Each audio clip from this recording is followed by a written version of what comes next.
Hello everyone, welcome back. This is RandoGEEK.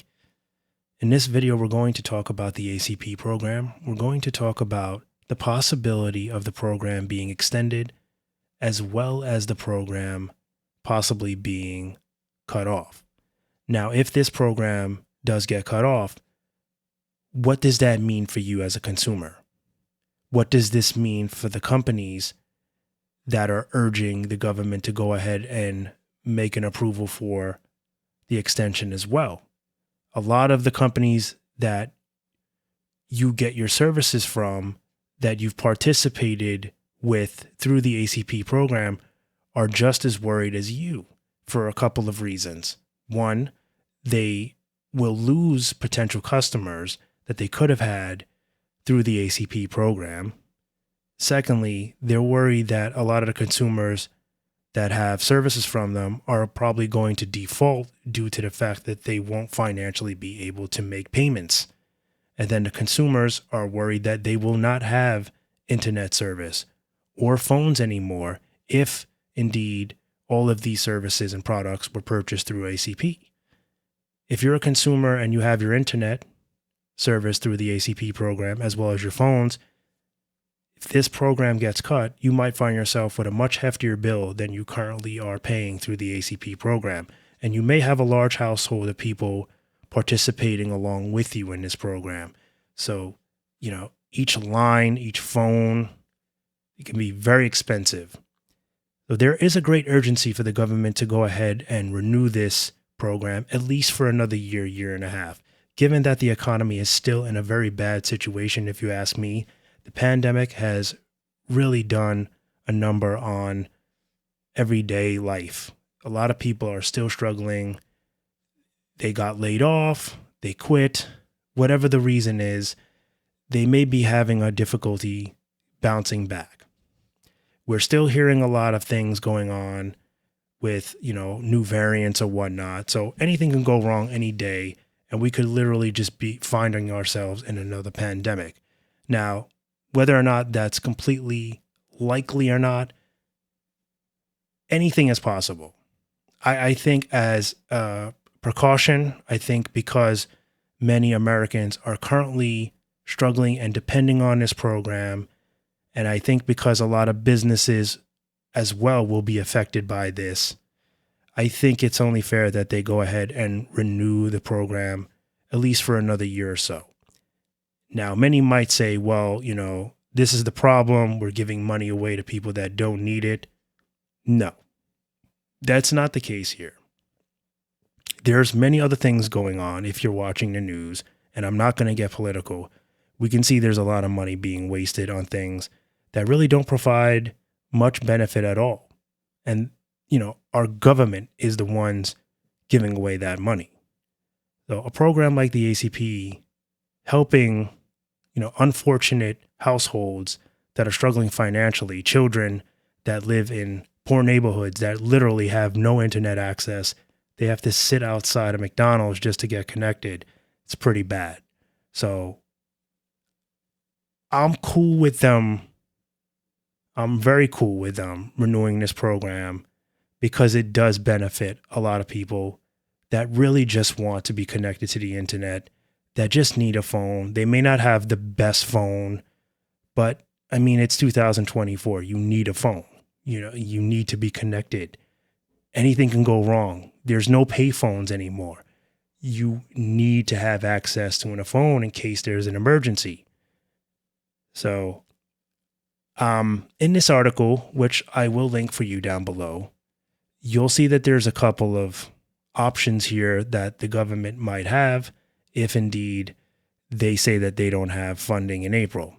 One of them is to completely create a brand new program very similar to the ACP, but there's some concerns that it might take too long and it will leave many people without an option until that program is finalized and up and creating. There's also mentions of USF, in which basically it's they call it the Universal Service Fund. They're saying where another program like ACP could be created and funded without congregational appropriations. They're saying currently the USF is funded by telecom companies that must pay a contribution factor proportional to interstate end user revenues. They're saying many have advocated for accessing USF contributions on broadband services and edge providers. They're saying supporters of the ACP have in the past suggested that it be incorporated into the USF, possibility replacing the fund's Lifeline program. All right. There's also alternatives such as, they're basically saying that they can use dollars from the Broadband Equity Access and Deployment, which is the BEAD program, or other dollars that have been appropriated by Congress for service affordability. They're saying that there's possibly some states that might still have some COVID money that they could use, whether or not they would do that. I mean, using the COVID money might be a valid reason, a valid source of funds, because the whole purpose of the ACP program was due to the pandemic. It left a lot of people financially strained. So basically, that's not called COVID money. It'd be called pandemic money. And being that this program was intentionally created as a result of the pandemic, I don't see why they couldn't use some of that money if indeed they still have any left. Whether or not they're counting that money already in the bill that they're proposing to Congress, I don't know. But if not, that is a possibility. So there are other alternatives here. The thing is, will any of these alternatives, if Congress says we have to eliminate this program, we just do not have enough money, will any of these alternatives be able to take effect quick enough so that consumers are not left in the dark without service? I don't know. I do think, like I said, there's a great urgency here. I think many people are depending on it. I think many businesses are depending on it. And I know that the government realizes the urgency of this.